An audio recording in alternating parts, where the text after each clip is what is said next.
বন্ধুসকল সকলোকে নমস্কাৰ আৰু প্ৰীতি সম্ভাষণ জনাই মই ঐতিহাসিক ঢেকীয়াখোৱা বৰনামঘৰৰ এটা বৰপেৰা দেখুৱাবলৈ প্ৰয়াস কৰিছোঁ। এই বৰপেৰাটো দান কৰিছে এটা পৰিয়ালে, মুছলিম পৰিয়ালে। অসমীয়া সমাজত যি হিন্দু মুছলিমৰ সম্প্ৰীতি, এই সম্প্ৰীতিৰ নিদৰ্শন এই বৰপেৰা। এই বৰপেৰাটো দান কৰিছে যে ৰাজৈ নিবাসী ডাক্তৰ আলহাজ আব্দুল ৰহমানৰ খনিকৰৰ বৰনাতি ৰফিকুৰ ৰহমান খনিকৰৰ সোঁৱৰণত প্ৰায় 150 বছৰ পুৰণি বৰপেৰাটো ঢেকীয়াখোৱা বৰনামঘৰলৈ প্ৰেৰণ কৰিছে দাতা খনিকৰ পৰিয়ালবৰ্গ, ৰাজৈ, যোৰহাট। মই ঢেকীয়াখোৱা বৰনামঘৰ পৰিচালনা সমিতিৰ সভাপতি প্ৰবীণ দাক এই বিষয়ে জনাবলৈ ক'লোঁ। জনাওকচোন প্ৰবীণ দাক, এইখিনি কি হৈছে কথা? আচলতে বৰপেৰা এটা আপুৰুগীয়া সম্পদ।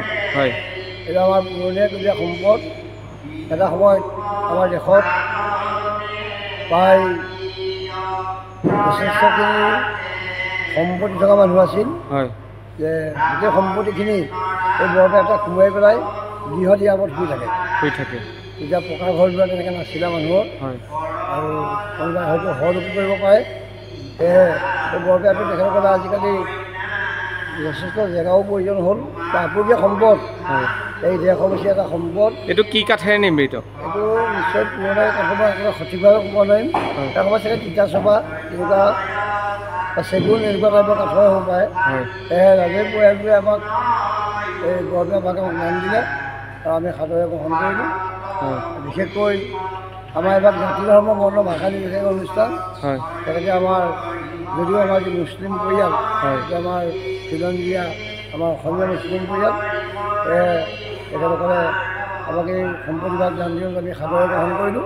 এতিয়া ইয়াত ভৱিষ্যতে আমি উঠি অহা প্ৰজন্মই চিনি পাবলৈ, বৰপেৰা চিনি পাবলৈ আমি সংৰক্ষণ কৰি ৰাখিব। ধন্যবাদ জনাইছোঁ আপোনালৈ।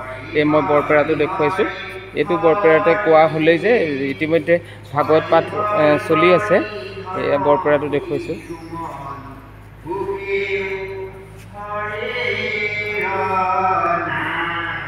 যিসকল নতুন প্ৰজন্মৰ যুৱক যুৱতী নাজানে বৰপেৰাৰ বিষয়ে, সেইসকলক এই বৰপেৰাটোৰ কথা জানিবলৈ বা চাবলৈ আমি ঢেকীয়াখোৱালৈ আহিবলৈ আহ্বান জনাম।